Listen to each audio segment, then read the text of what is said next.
ചെയ്യാത്ത തെറ്റിനാണ് നമ്മളെ ക്രൂശിച്ചു കൊണ്ടിരിക്കുന്നത്. ഉയർപ്പെന്ന് പറയുന്നത് പോരാടുന്നവനേ ഉള്ളൂ, ഇട്ടിട്ടോടുന്നവനില്ല ഉയർപ്പ്. ന്യൂജൻ കോൺസെപ്റ്റിൽ വലിച്ചു കീറി ഒട്ടിക്കപ്പെടുമ്പോഴും തേക്കപ്പെടുമ്പോഴും നീ നിന്റെ നാഥനെ വാരി പുണരുക, നിനക്ക് വേണ്ടിയുള്ള പടയാളികളെ പൊരുതാനായി അവൻ വിട്ടുതരും. നമ്മുടെ വിശ്വാസ്യത തകർക്കാൻ ശ്രമിച്ച ഒരു സംഘത്തിനെ തച്ചുടയ്ക്കാനും അതേ ജനങ്ങൾ നമ്മളോടൊപ്പം നിൽക്കും. നമസ്കാരം, എല്ലാവർക്കും ദീപാവലി ആശംസകൾ, കേരളപ്പിറവി ആശംസകൾ. പ്രധാനമായിട്ടും ഇത് രണ്ടും രാജ്യം ആഘോഷിക്കുന്ന ദിനങ്ങളാണ്. ഒരു സംസ്ഥാനം എന്ന നിലയ്ക്ക് ജനാധിപത്യ സംവിധാനത്തിൽ കേരളത്തിന്റെ പിറവി എന്ന് പറയുന്നത് രാജ്യം തന്നെയാണ് ആഘോഷിക്കുന്നത്. അതുപോലെ ഇന്ന് ദീപാവലി രാജ്യം മുഴുവൻ ആഘോഷിക്കുന്ന ദിവസം ശരിക്കും ഇന്നാണ്. മിനിഞ്ഞാന്ന് നമ്മൾ ദീപാലങ്കാരവും ഒക്കെ നടത്തിയെങ്കിൽ ഇന്നലെയായിരുന്നു നമുക്ക് ദീപാവലി. ഇത് മുഴുവൻ സൂചിപ്പിക്കുന്നത് ദീപാങ്കുരം. ഇവിടെ ഒരു പ്രതീകാത്മകമായി നമ്മൾ തിരി തെളിയിച്ചത് എന്തെങ്കിലുമൊക്കെ സത്യത്തിൻ്റെയോ അസത്യത്തിൻ്റെയോ ലാക്കിൻ്റെയോ ദുഷ്ടലാക്കിൻ്റെയോ ഒക്കെ പശ്ചാത്തലത്തിൽ ഒരു ഇരുട്ട് പോലും വീണിട്ടില്ല. ഇരുട്ട് വീണു എന്ന ധാരണ പരത്തിയതിൽ നിന്ന് നമ്മൾ തിരിച്ച് ഈ പ്രസ്ഥാനത്തിന്റെ വെളിച്ചമാണ് തമസ്സോമാ ജ്യോതിർഗമ. എത്ര കുടുംബങ്ങളുടെ തിരുനാളം തന്നെയാണ് പുനഃസൃഷ്ടി ഈ സംഘടന നടത്തിയിട്ടുള്ളത്. ഞാൻ ഓർക്കുന്നുണ്ട്, നമുക്ക് ദിലീപിന്റെ വിഷയം വന്നപ്പോൾ മാധ്യമങ്ങളൊക്കെ അന്നും എൻ്റെ ഒരു വിമത സ്വഭാവമോ അല്ലെങ്കിൽ വിഘടിച്ചു നിൽക്കുന്ന വ്യക്തി എന്ന നിലയ്ക്കോ പോലും പരസ്യമായിട്ട് പൊതുനിരത്തിൽ വെച്ച് ഞാൻ എൻ്റെ രാഷ്ട്രീയ പ്രവർത്തനങ്ങളുമായി നടക്കുന്ന സമയത്ത് പോലും ചോദിച്ച ചോദ്യങ്ങളിൽ സംഘടനയോ സംഘടനയുടെ നേതൃത്വത്തെയോ ഇന്ന് വരെ ഞാൻ എതിർത്തൊന്നും പറഞ്ഞിട്ടില്ല. എനിക്കെന്നാൽ അതിനുള്ള പൊരുളുണ്ട്, വകയുണ്ട്. ഒന്നും എതിർത്ത് പറഞ്ഞിട്ടില്ല. എന്തുകൊണ്ടാണ്? ഞാൻ അന്നും മാതൃഭൂമിക്കാരൻ മുന്നോട്ട് മൈക്ക് നീട്ടിയത് കൊണ്ട്, അവരുടെ മൈക്കിലുണ്ടായിരുന്ന ചിഹ്നം കണ്ടതുകൊണ്ട് ഞാൻ ചോദിച്ചു, ഇത് ഹോളിവുഡിലുണ്ടോ? മാസം 5000 രൂപ വെച്ച് കൊടുക്കുന്ന ഒരു സമ്പ്രദായം. ഇത് നമ്മൾ പെൻഷൻ എന്ന് പോലും പറഞ്ഞിട്ടില്ല, കൈത്താങ്ങെന്നും പറഞ്ഞിട്ടില്ല, കൈനീട്ടം എന്നാണ് പറഞ്ഞിട്ടുള്ളത്. അതൊരു സമർപ്പണമാണ്. ഇത് ലോകത്തേതെങ്കിലും സിനിമാ സംഘടനയ്ക്കുണ്ടോ എന്ന് അന്വേഷിക്കും. നമുക്കിവിടെ നമ്മളുടെ തന്നെ പിന്തുണയിൽ രംഗത്ത് വന്ന് നിലവിൽ വന്ന ഫെസ്കെ എന്ന് പറയുന്ന സംഘടന പോലും ഇത്രയും അവർക്ക് ചെയ്യാനുള്ള പ്രാപ്തിയില്ല. നമുക്ക് ദൈവം അങ്ങനെ ഒരു അനുഗ്രഹം തന്നു. നമുക്ക് സിൽവർ സ്ക്രീനിൽ മാത്രമല്ല, നമ്മൾ എവിടെ ചെല്ലുന്നു അവിടെ നമുക്ക് സിൽവർ സ്ക്രീനാണ്. വെള്ളി പരവതാനിയാണ് നമുക്ക് നമ്മുടെ ഹൃദയവും നമ്മൾ ആവാഹിച്ചെടുക്കുന്ന എഴുത്തിൽ നിന്നുള്ള അംശം ഭാവാത്മകമായി ജനങ്ങളുടെ ജീവിതത്തിലേക്ക് സംഭവിക്കാൻ പൊതുജന സമക്ഷം മുന്നോട്ട് വയ്ക്കാവുന്നത്. അതിനാണ് നമുക്ക് ഫിലിം സർട്ടിഫിക്കേഷൻ എന്ന് പറഞ്ഞൊരു സംവിധാനമുണ്ട്. ആ സംവിധാനം അനുവദിക്കുന്ന എല്ലാ സബ്സ്റ്റൻസസും ജനങ്ങളുടെ സമൂഹത്തിന്റെ ഉന്നമനത്തിന് വേണ്ടി അത് ആരെഴുതിയാലും ആരത് കൃത്യമായി ക്രമീകരിച്ചാലും, അത് എഡിറ്റർ ആയാലും അതിന് പഞ്ചുകൂട്ടുന്ന സംഗീതജ്ഞനായാലും ഇതെല്ലാം ക്രമീകരിക്കുന്ന ക്യാപ്റ്റൻ ഓഫ് ദ ഷിപ്പ് സംവിധായകനായാലും ജനങ്ങളിത് മുഴുവൻ രജിസ്റ്റർ ചെയ്യുന്നത് പ്രകടനക്കാരുടെ ഭാവത്തിലൂടെ. ആ ഭാവത്തിലേക്കാണ് ഒരുപക്ഷെ സമൂഹത്തിൽ ഞാൻ നേരത്തെ സൂചിപ്പിച്ച ദുഷ്ടലാക്കെന്ന് പറയുന്നത് എന്തെങ്കിലുമൊക്കെ വാരി എറിയാൻ ശ്രമിച്ചത്. അതിൽ പൂർണ്ണമായും അസത്യമാണുള്ളത് എന്നൊന്നും ഞാൻ പറയുന്നില്ല. സത്യ കൃത്യങ്ങളൊക്കെ ഉണ്ടാവാം. പക്ഷെ ഈ സംഘടന ശക്തമായി നിലനിൽക്കാം. ഞാൻ വളരെ ആത്മാർത്ഥമായി പറയുകയാണ്, അല്ലെങ്കിൽ പ്രഖ്യാപിക്കുകയാണ്. ഞാൻ വഹിക്കുന്ന സ്ഥാനത്തിൻ്റെ മാന്യത എനിക്കറിയാം. ഇവിടെ കഴിഞ്ഞ 2 മാസത്തിന് മുമ്പ് സംഭവിച്ച ഒരു കൂട്ടരാജി ഞാൻ അംഗീകരിക്കുന്നില്ല. അങ്ങനെ തന്നെ ഞാനത് പുച്ഛത്തോടെ എഴുതി തള്ളുന്നു. ഇത് അംഗീകരിക്കാൻ ഒക്കത്തില്ല. ഒരു ഹ്യൂജ് മാൻഡേറ്റിലാണ് അവരെ തെരഞ്ഞെടുത്ത് ഇവിടെ വെച്ചത്. അവരാ ചെയ്ത തെറ്റിന് മാപ്പ് പറഞ്ഞ് മര്യാദയ്ക്ക് ഈ കസേരകളിൽ വന്നിരിക്കണമെന്നാണ് എനിക്ക് അപേക്ഷിക്കുന്നത്. മര്യാദയ്ക്ക്.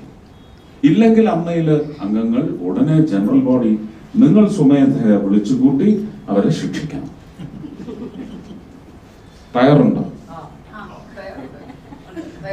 എല്ലാവരെയും പ്രചോദിപ്പിക്കണം. ഈ സംഘടനയുടെ ബലം എന്താണെന്ന്, ഇതിന്റെ നന്മ എന്താണെന്ന് ഈ ദുഷ്ടലാക്കുമായി നടക്കുന്ന ഒരു വർഗത്തിന് അറിയില്ല. അവർക്ക് അറിയുകയും വേണ്ട. ഇതൊരു തരം ദാരിദ്ര്യമില്ലെങ്കിൽ ഞങ്ങൾക്ക് നിലനിൽപ്പില്ല എന്ന് പറയുന്ന ഒരു രാഷ്ട്രീയത്തിന്റെയും അവരുടെ സംഘപ്രവർത്തകരുടെയും മാത്രം ദുഷ്ടലാക്കാണ്. അമ്മ എന്ന് പറയുന്നതിന് അഫിഡവിറ്റ് ഇവിടെ രേഖപ്പെടുത്തേണ്ടത് ആദ്യത്തെ സ്ഥാനത്ത് ഒരുപാട് പേരുണ്ട്.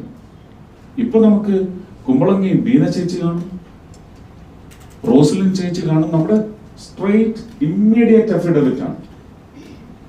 പക്ഷെ അങ്ങ് പുറകോട്ട് പോയി ചോദിക്കൂ, ശാന്തകുമാരി ചേച്ചി ഇവിടെ ഇരിപ്പുണ്ട്. തകർക്കാൻ പറ്റുമോ ഈ നേർരേഖ, സത്യരേഖ? നമ്മൾ ആർക്ക് വേണ്ടിയാണ് പോയി മാമാങ്കങ്ങൾ നടത്തുന്നത്? 94 രൂപീകരിച്ച് 95 ഒരു ഷോ 95 നടത്തിയിട്ടുണ്ടെങ്കിൽ നമ്മൾ ആ പാരമ്പര്യത്തിൽ മുന്നോട്ട് പോകുന്നത് പുതുതലമുറയിലെ കലാകാരന്മാരെല്ലാം വന്ന് പങ്കെടുക്കുന്നുണ്ടെങ്കിൽ ഇന്നൊരു പക്ഷേ പ്രൊഡ്യൂസേഴ്സ് അസോസിയേഷനും നാളെ ചേംബറും ഇനി ഫെഫ്കയും അവർക്കിതുപോലെ 2000 രൂപയെങ്കിലും അർഹിക്കുന്നവർക്ക് കൊടുക്കാൻ വേണ്ടി ഒരു ഫണ്ട് സ്വരൂപിക്കണമെങ്കിൽ നമ്മൾ വേണം. ഞാനങ്ങനെ 2 സ്ഥലത്ത് പോയി പാട്ടുപാടി കെട്ടിക്കൊണ്ടുവന്ന് കൊടുക്കുന്ന കാശ് കൊണ്ട് നടക്കുമോ? ഇല്ല. കൂട്ടായ പരിശ്രമമാണ്. അപ്പൊ ഈ കൂട്ടം എന്ന് പറയുന്നത് അന്തസ്സോടെ പ്രഭാപൂരിതമായി നിലനിൽക്കേണ്ടത് അത്യാവശ്യമാണ്. നമ്മൾ അതിനു വേണ്ടി ആര് വിളിച്ചാലുമില്ലെങ്കിലും അമ്മയിലെ ജനങ്ങളുടെ ഒരു സംവിധാനത്തിൽ ഒരു ജനറൽ ബോഡി വിളിച്ചുകൂട്ടി ആദ്യത്തെ നടപടി എടുക്കേണ്ടത് രാജിവെച്ച് പോയവർക്ക് നേരെയാണ്. കുത്തിന് പിടിച്ചു പിടിക്കണം. അതാണ് വേണ്ടത്. ഞാൻ അവരിൽ ചിലരെയൊക്കെ ഞാൻ ഇവിടെ കാണാം എന്ന് ആഗ്രഹിച്ചു. അവര് വരാത്തതിൽ ഞാൻ തെറ്റൊന്നും പറയുന്നില്ല.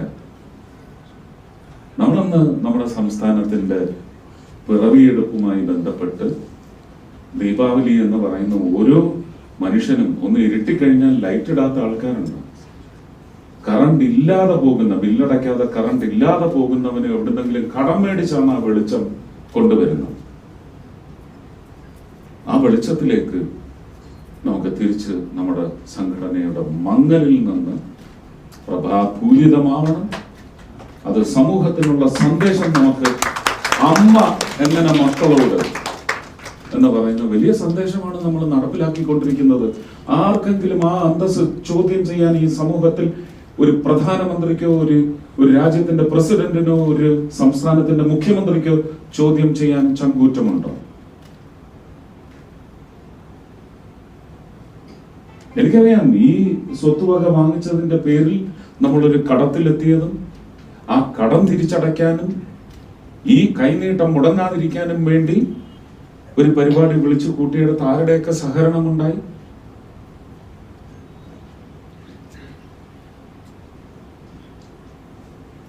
വിമർശനമല്ല, വൈകാരികമായിട്ട് പറയുന്നതാണ്. കള്ളനാണയങ്ങളെ കണ്ടെത്തണം. അവർക്ക് നാളെ ആവശ്യം വരും. ദൈവമുണ്ടെങ്കിൽ അവർക്ക് ഈ സംഘടനയെ ആവശ്യം വരും.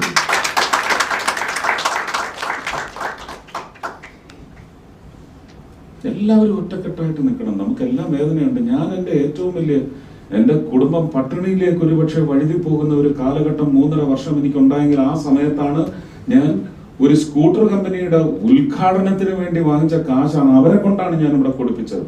പിന്നെ അതെന്റെ ഒരു ജാതക ദോഷമാണ്. ഇപ്പോഴും സ്വപ്നത്തിൽ പോലും കാണാത്ത കാര്യത്തിനാണ് അവിടെ തൃശ്ശൂരും മറിച്ചുകൊണ്ടിരിക്കുന്നത്. ജനങ്ങളെ ഇഞ്ചിച്ചതിനുള്ള ഞാൻ ആ മാന്യത പാലിക്കുക. കോപ്പറേറ്റീവ് ബാങ്കുകളിൽ കൊണ്ട് ചെന്ന് പണമിട്ട പട്ടിണി പാവങ്ങളെ, കൊച്ചുമക്കളുടെ പഠിത്തത്തിനും കല്യാണത്തിനും വേണ്ടിയാണ് ആ മുത്തശ്ശനും മുത്തശ്ശിയും ഈ പണം അവിടെ കൊണ്ടിട്ടത്. അമിതമായ പലിശ മോഹിച്ചു തന്നെയാണ്. അങ്ങനെ മോഹിച്ചാൽ എന്താ തെറ്റ്?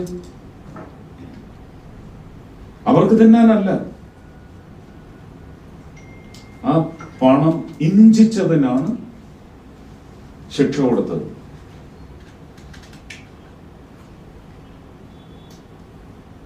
അപ്പൊ അതെന്റെ തലയിലെടുത്താണ് ഞാനത് അങ്ങനെ തന്നെ എടുക്കുന്നത്. എനിക്കത് ഭയങ്കര ത്രില്ലാണ്. ആ ത്രില്ല് അമ്മയിലെ അംഗങ്ങൾക്ക് വേണം. നമ്മൾ ചെയ്യാത്ത തെറ്റിനാണ് നമ്മളെ ക്രൂശിച്ചു കൊണ്ടിരിക്കുന്നത്.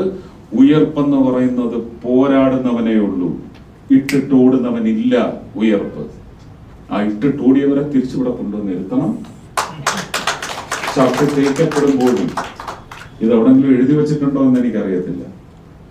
ഞാൻ കൃഷ്ണനെയും ക്രിസ്തുവിനെയും കാണുന്നത് അങ്ങനെയാണ്. ചവിട്ടി താഴ്ത്തപ്പെടുമ്പോഴും ചവിട്ടി തേക്കപ്പെടുമ്പോഴും ഇന്നത്തെ ന്യൂജൻ കോൺസെപ്റ്റിൽ വലിച്ചു കീറി ഒട്ടിക്കപ്പെടുമ്പോഴും തേക്കപ്പെടുമ്പോഴും നീ നിന്റെ നാഥനെ വാരി പുണരുക. നിനക്ക് വേണ്ടിയുള്ള പടയാളികളെ പൊരുതാനായി അവൻ വിട്ടുതരും. എന്റെ കൂടെ ജനങ്ങളെന്ന് പറയുന്ന പടയാളികൾ ഉണ്ടെങ്കിൽ ഇന്ന് നമ്മുടെ വിശ്വാസ്യത തകർക്കാൻ ശ്രമിച്ച ഒരു സംഘത്തിനെ തച്ചുടയ്ക്കാനും അതേ ജനങ്ങൾ നമ്മളോടൊപ്പം നിൽക്കും.